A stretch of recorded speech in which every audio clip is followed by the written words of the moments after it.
Bharatiya Janata party को आने वाले समय में भारी नुकसान होने की संभावना जताई जा रही है। एक कद्दावर नेता के बड़बोले और ओछेपन के कारण पूरा मेवाड़ विरोध की आग में जल रहा है।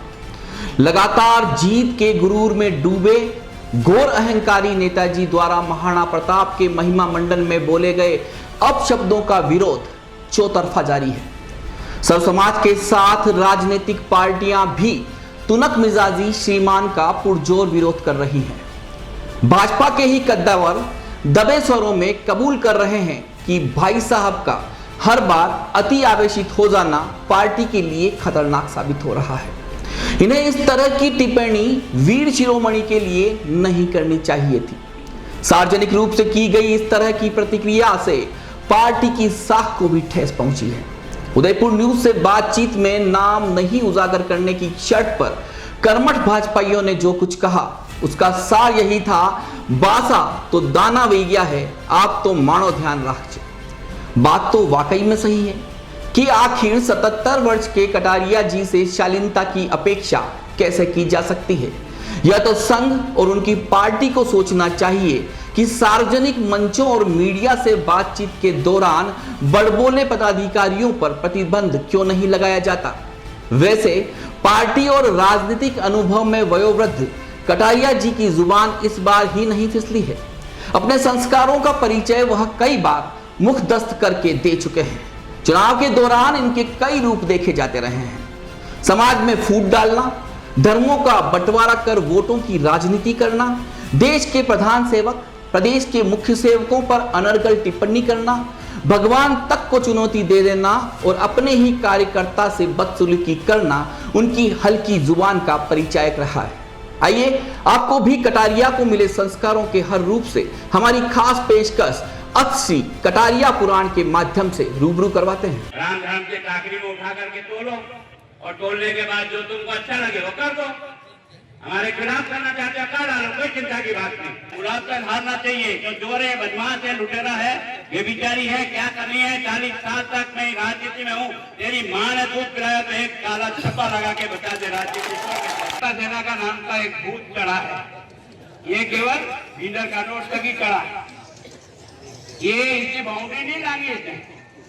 इसको हमको बाउंड्री लांगने के लिए 55 साल 57 साल लगे और इनकी उम्र तो इतनी हो गई कि 5-10 साल बाद तो भगवान सबको अपना अपना हिसाब सिखाएगा कि सिखाएगा। ये जो कई बार कहता मैं गुलाब जी ऊपर दूंगा, मैं करते दादा कोई चिंता नहीं यार। इतनी कच्ची गोली गुलाब चंद कटारिया ने भी दिखाई है। 40 वर्ष जगड़ी मार रहा है। तू बता अपना चोपड़ा खोल। 5 साल तक तू है ना राजस्थान के मुख्यमंत्री के बहुत नजदीक का रहा है। तेरे विकास का चोपड़ा खोल के बता। एक कॉलेज यहाँ नहीं बन सका, एक कॉलेज, एक पंचायत समिति इसलिए नहीं बन सकी क्योंकि मंत्री गुलाब चंद कटारिया उसके जोधपुर में रहता है। चारों खाने चित पड़ा है, चारों खाने चित पड़ा है। और तेरी ये जो वोटों की खेती थी ना, इस पर भी चोट पड़ी है। मुख्यमंत्री के नाते खड़े होते, मैं संविधान की शपथ देता हूँ। कहाँ गई है वो तेरी शपथ? और हिंदुस्तान की पार्लियामेंट ने जब पास कर लिया तो तेरी क्या औकात है? क्या तेरी 7 पीढ़ी भी इस कानून को लागू करेगी?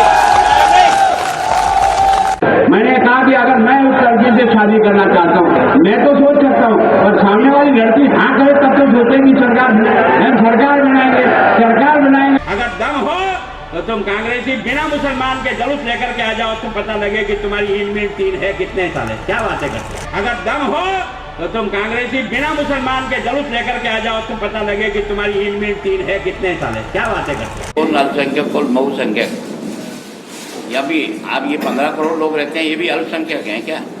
इससे तो हम छोटी छोटी जातियाँ ऐसी जिनका 1% बढ़िया 1% ही नहीं हिंदुस्तान की आबादी के, तो हम अल्पसंख्यक, हमारा तो कोई नाम नहीं है। अल्पसंख्यक में हम भी आते हैं, सिख भी आते हैं।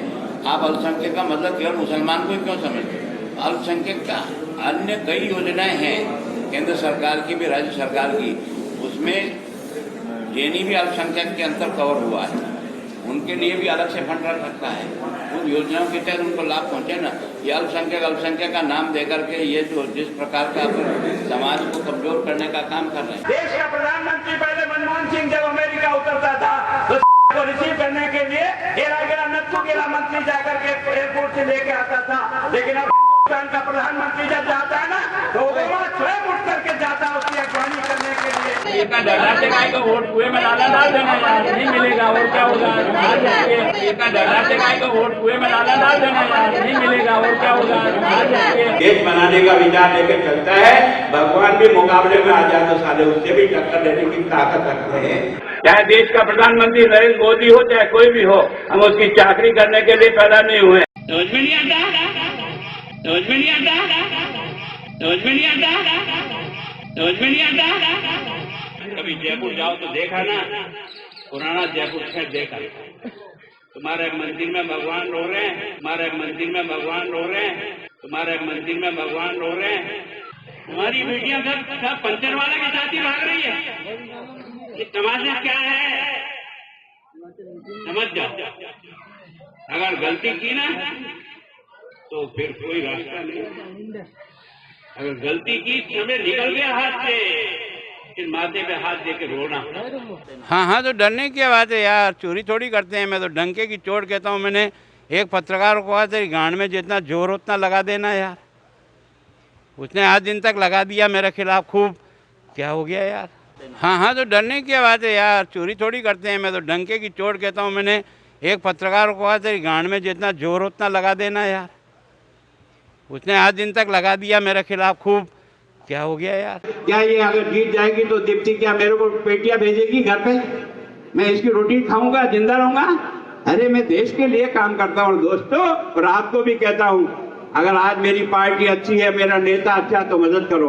कल अगर हम भी इसी रास्ते पे चले जाएं तो सारे इसको वोट की पेटी में, चाहे वो बीजेपी हो, इस हत्यारे को भी मार के देश को बचाओ दोस्तों, देश को बचाओ। मैं आज आपको गारंटी से कह रहा हूँ, इस चुनाव के परिणाम आने के बाद और हारने के बाद ये जाएगा, इसको दुनिया की कोई ताकत नहीं रोक सकती दोस्त।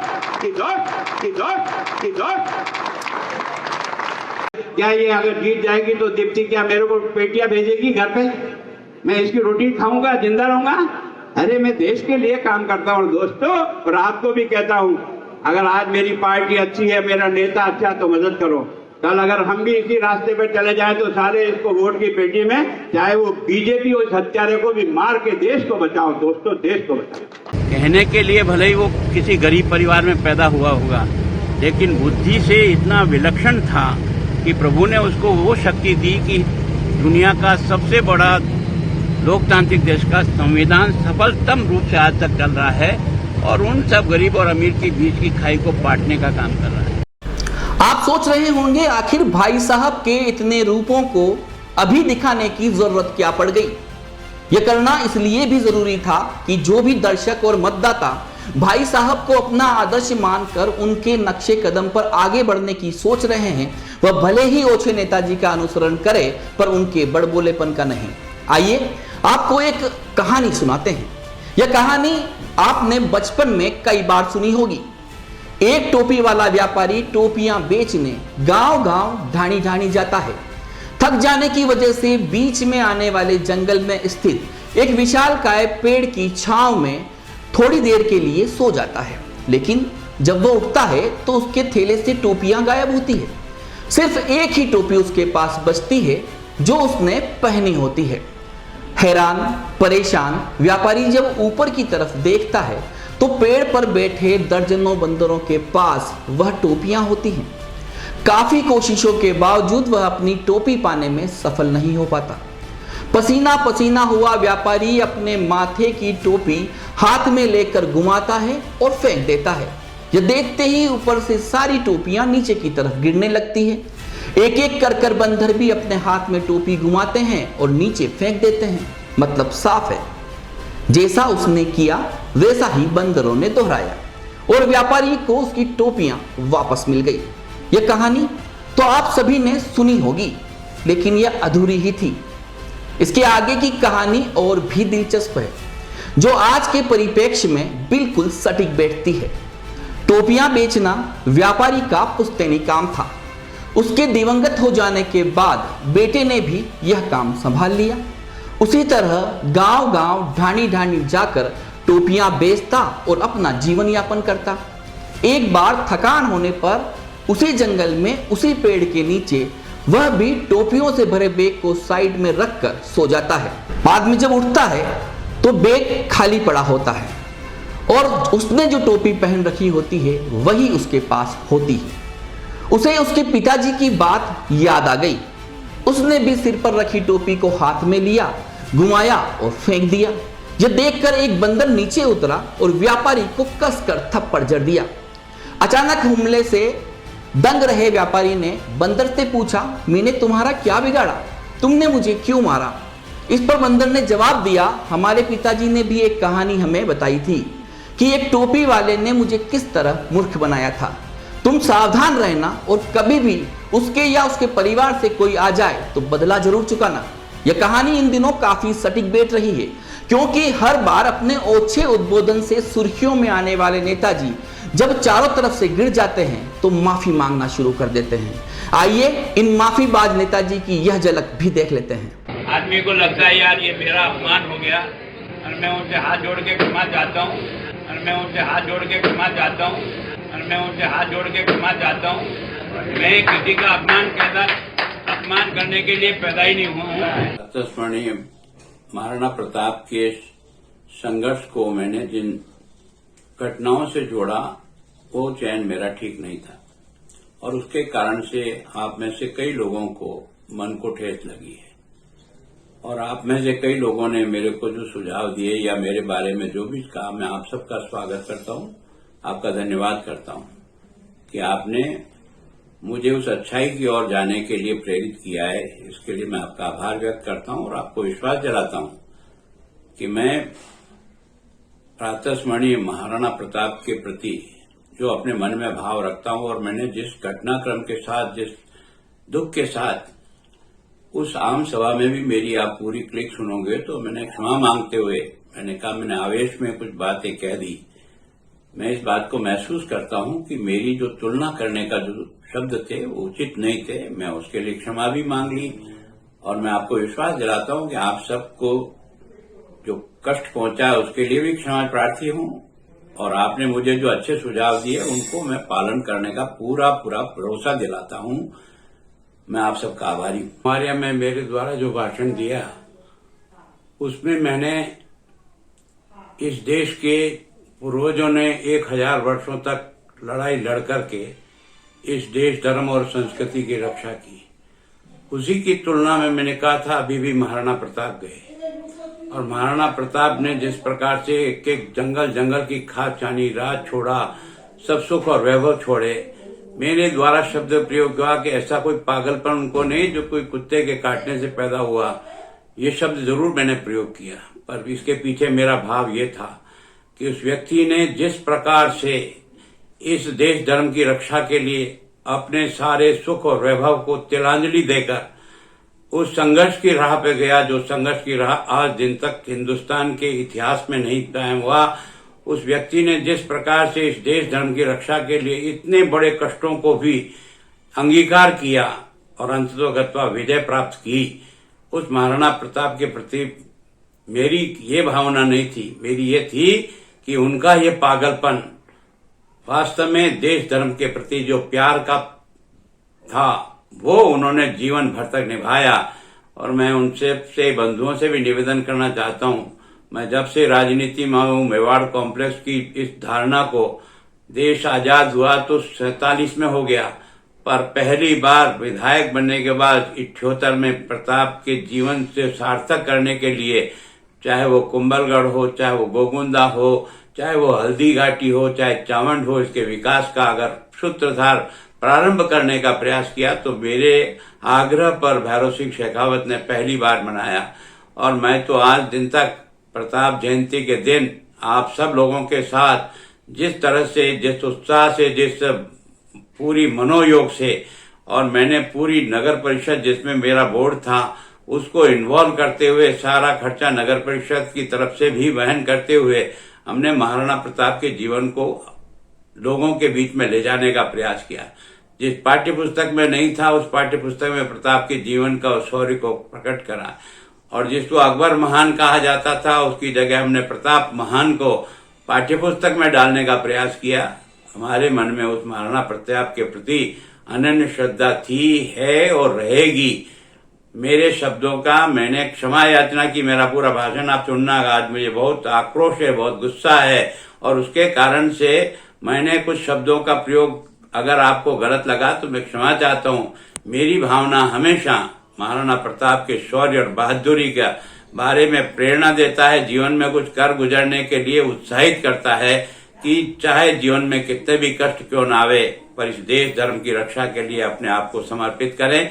इस भावना के साथ मैंने कहा है। अगर किसी को इन शब्दों के कारण से कोई अटपटा, क्षमा मांगता हूं। मुझे इसमें कोई अहंकार है कि नहीं, क्षमा नहीं मांगूंगा। मैं सब ऐसे महापुरुष जिसने वास्तव में अभी अभी जो गया है और जिसने हिंदुस्तान की इस अस्तित्व को बचाया है, इस मेवाड़ की धरा ने आज इस जहां हम हैं और आज जो हमारे देवी देवता और भगवान जहां हैं, उन सब को बचाने के लिए जो परिश्रम और जो संघर्ष उस व्यक्ति ने किया, उसके प्रति नमन है मेरा।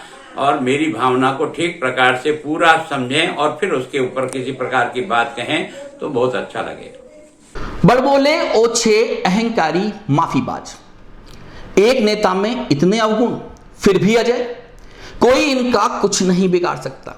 यह बात नेताजी अपने उद्बोधनों में भी कहते आए हैं। लेकिन इस बार मसला कोई मामूली नहीं है।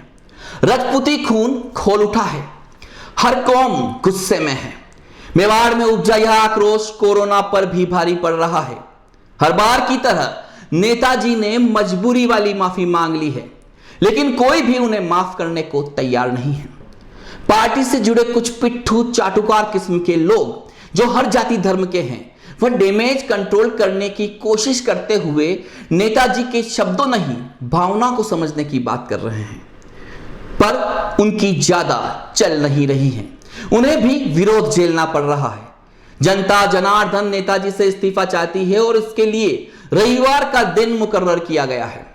उदयपुर शहर के बीएन कॉलेज से विशाल जनसमूह नेताजी के घर तक कूच करेगा और उनका इस्तीफा लेकर आएगा। खैर, रविवार को क्या होगा यह तो भविष्य के गर्भ में छुपा है, लेकिन संस्कारों की दुहाई देने वाले भारतीय जनता पार्टी को भी सोचना चाहिए, क्योंकि इस बार बात वीर शिरोमणि के अपमान की है। अगर हर बार की तरह इस बार भी पार्टी ने चुप्पी साध ली तो दूरगामी परिणाम बहुत बुरे हो सकते हैं। आपको हमारी खास पेशकश अब श्री कटारिया पुराण कैसी लगी, अपनी प्रतिक्रिया जरूर दीजिए। जय हिंद, जय महाराणा प्रताप, जय मेवाड़।